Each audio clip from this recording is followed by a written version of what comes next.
Hi friends, நான் தான் உங்கள் டியூட்டர் ஜோ ஸ்டான்லி. இப்போ நம்ம பார்த்திங்க அப்படின்னா நம்ம வெப்சைட்டில் டேட்டா பேசஸ் அப்படின்ற டேப்பை நான் கிளிக் பண்ணுறேன். இதில் வந்து நம்ம மை எஸ்கியூஎல் லைட்டை பற்றி நான் பார்த்துட்டு இருந்தேன். ஆக்சுவலி இந்த வீடியோவில் பார்த்திங்க அப்படின்னா ஒரு 3 வீடியோஸ் இப்போ நான் போட்டிருக்கேன். இதில் வந்து பார்த்திங்க அப்படின்னா நான் வந்து எப்படி டவுன்லோட் பண்ணுறது அப்படிங்கிறத நான் போடவே இல்லை. இது வந்து பார்த்தீங்கன்னா நிறைய விசிட்டர்ஸ் வந்து பார்த்து கேட்டிருந்தாங்க. ஸோ நான் என்ன பண்ண போகிறேன்னா இப்போ இந்த வீடியோ சீரிஸில் ஃபஸ்ட்டு நான் எப்படி டவுன்லோட் பண்ணுறது, எஸ்கியூஎல் லைட் எப்படி டவுன்லோட் பண்ணுறது, அதை கான்ஃபிகர் பண்ணுமா அப்படிங்கிறத எல்லாமே நான் செக் பண்ணி சொல்லிடுறேன். நீங்கள் அதை பார்த்து நீங்கள் என்ன பண்ணுங்கள் அப்படின்னா இதை பார்ட் 1 வச்சுக்கிட்டு நீங்கள் கண்டினியூ பண்ணிக்கோங்க. ஓகேங்களா? ஃபர்ஸ்ட் ஆஃப் ஆல் நான் என்ன பண்ணுறேன் அப்படின்னா ப்ரௌசர், என்னோட ப்ரௌசரில் பார்த்தீங்க அப்படின்னா கூகுள் அப்படின்ற சர்ச் இன்ஜின் நான் கொடுத்துக்கிறேன். எப்பவுமே நம்ம ஆளுங்க எல்லாருமே பார்த்தீங்க அப்படின்னா கூகுள் சர்ச் இன்ஜின் தான் யூஸ் பண்ணுவாங்கன்னு. ஸோ நான் கூகுள் சர்ச் இன்ஜின் யூஸ் பண்ணியிருக்கேன்.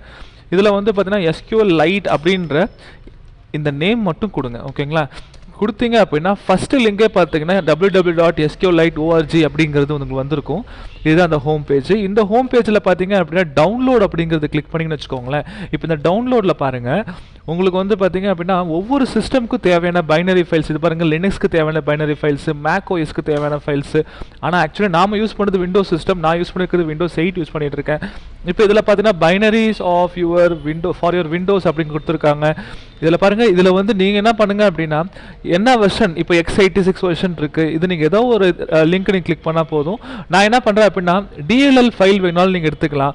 DLL பொறுத்த வரைக்கும் நம்ம .NET கனெக்டிவிட்டிக்கு நம்ம யூஸ் பண்ண முடியும். இது எனக்கு ஆக்சுவலி இப்போ நான் DLL ஃபைல் நான் எடுக்கல. ஏன் அப்படின்னா .NETல நான் உங்களுக்கு வந்து பார்த்தீங்க அப்படின்னா C#.NETலையோ VB.NETலையோ எப்படி டேட்டாபேஸ் கனெக்ட் பண்ணுறது அப்படிங்கிறது நான் அங்கே சொல்கிறேன் உங்களுக்கு நான். ஓகேங்களா? இப்போ நான் வந்து பார்த்தீங்கன்னா ஷெல், இதில் பாருங்கள் SQLite ஷெல் Win32 x86ங்கிறது நான் டவுன்லோட் பண்ணிக்கிறேன்.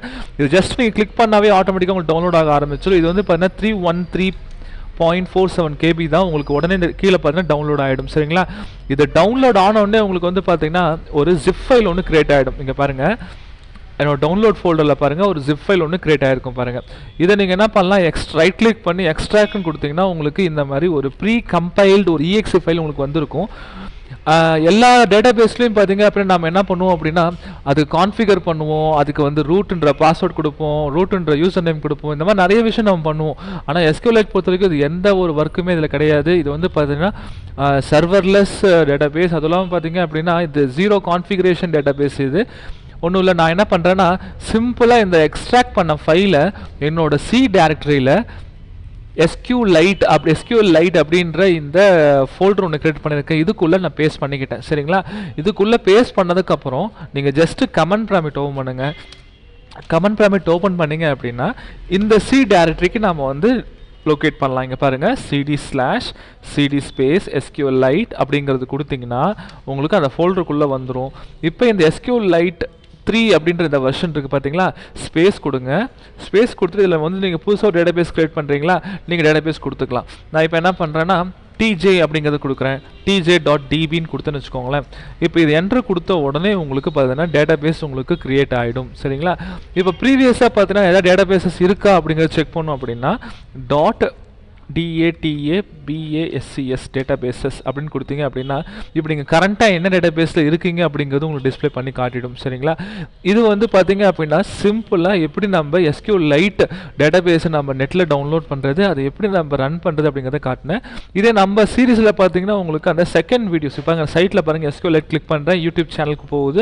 இதில் பார்த்தீங்க அப்படின்னா உங்களுக்கு அந்த செகண்ட் வீடியோ பார்த்தீங்க அப்படின்னா உங்களுக்கு இன்ட்ரோடக்ஷன் இருக்குது. அண்ட் தென் தேர்ட் வீடியோ வந்து ஒரு டேட்டாபேஸ் கிரியேட் பண்ணுறது, ஃபோர்த் வீடியோ பார்த்தீங்க அப்படின்னா அவுட்புட் எப்படி ஃபார்மேட் பண்ணுறது. இன்னும் ஃபியூச்சர்ஸில் உங்களுக்கு நிறைய வீடியோஸ் வரும். உங்களுக்கு இந்த வீடியோஸ் பிடிச்சது அப்படின்னா நீங்கள் லைக் பண்ணுங்கள். அதெல்லாம் பார்த்தீங்க அப்படின்னா கண்டிப்பாக சப்ஸ்கிரைப் பண்ணுங்கள். எங்கள் வெப்சைட்டை விசிட் பண்ணி பாருங்கள். Thank you friends.